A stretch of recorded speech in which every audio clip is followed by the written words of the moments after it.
Hey everybody, welcome to another one of Chris's beer reviews. Today I'm going to be reviewing Trappe. It is the Isid'or. It's a Trappist beer, and it came from the brewery of Koningshoeven, um, and it is also a product of the Netherlands. Now, this is probably a double or a triple fermented beer, and what that necessarily means is um, it goes through 2 or 3 times the aging process that a regular beer goes through before it is bottled. Um, so it's 7.5% ABV, and it's in a 750 milliliter bottle. Now, when you're drinking a Trappist, you got to remember that what you're supposed to do is you're supposed to take a chilled bottle and you're supposed to pour it into a glass and you're supposed to let it sit until it gets to around room temperature. So what I did was I chilled the bottle and then I brought it down to room temperature so that I could serve it that way. Hopefully I can get the same effect this way. You know, you get the full effect of introducing the beer before it's untapped and so forth. So here you go. I just turned it once, but I just wanted to point it out there that it's usually 6 turns for your average uh, twisty frilly opener thing. So that was 1. Here's 2, 3, 4, 5. Oh, you know what? It's a failure. That should have been a 7. Very rarely does it happen, but when it happens with beers. Alright, so you don't really have much to show for it on here. You have cool. You can't really see it very well on the camera, but basically a little trap. There we go. There you have the face of the probably the brewmaster of the monk in the monastery that brewed this beer. So here he goes. Oh, by the way, I'm going to be drinking out of this wonderful chalice, which is exactly what you want for a Trappist brew, because you're going to be wanting to have a lot of room for the beer to aerate, and that's exactly what we're going to be doing with a crystal chalice glass. So here we go, opening the cork. It's going to be loud. Oh, that wasn't so bad. At least we got a nice little layer of smoke there.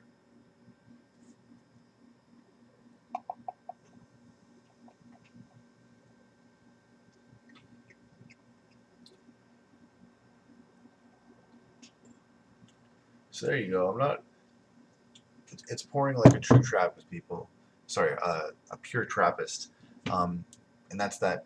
I didn't pour it aggressively, and here we go. We already got 3 fingers head. It's your standard, highly carbonated head that comes along with these Trappist brews. That's another reason why it's really important to have these open glasses. If you were to have a tighter, regular pint-sized glass or a flute glass or a tulip glass, you'd be exploding with so much carbonation it would take 5 glasses before you'd be able to finish a bottle. So as you can tell, non-filtered, you can't see through it whatsoever. It's a very, very dark, almost sort of apricot-looking hazy color to it. That's also including the head. I mean, it's almost kind of like a tanned.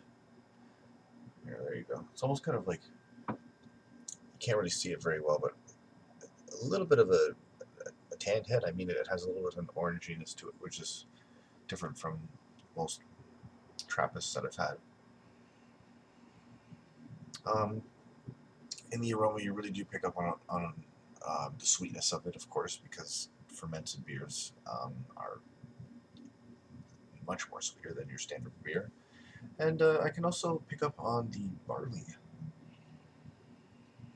and I can pick up on some of the malts in there, but yeah, fortunately, the sweetness in it overcomes that. Anyways, let's see what it tastes like.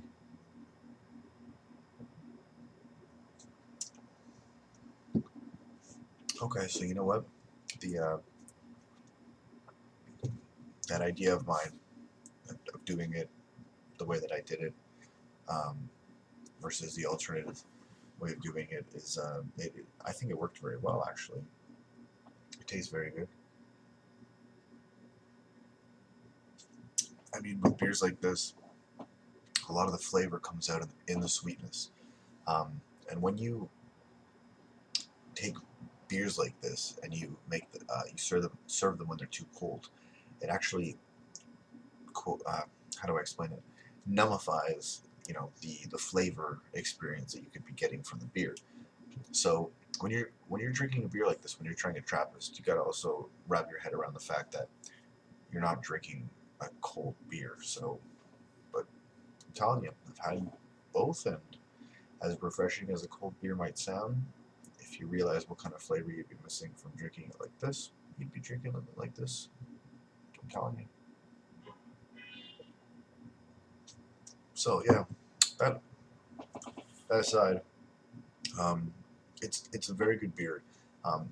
It focuses very much more on the sweetness than it does any type of flavors. I mean, it kind of has like some dark fruity undertones, but aside from that, yeah, it's very very difficult to pick up on whatever those dark fruity undertones are.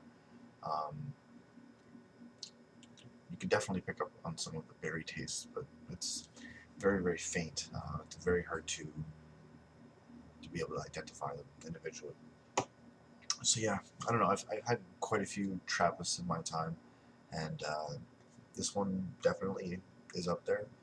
It's very very good. It's not too strong. It's not too overwhelming. I mean, there's a lot of Trappist beers out there that are far more expensive than they should be priced. Anyways, that being said, how do I rate this? I'm gonna give it a. I'm gonna give it an 8.5 out of 10. I mean, it really is good.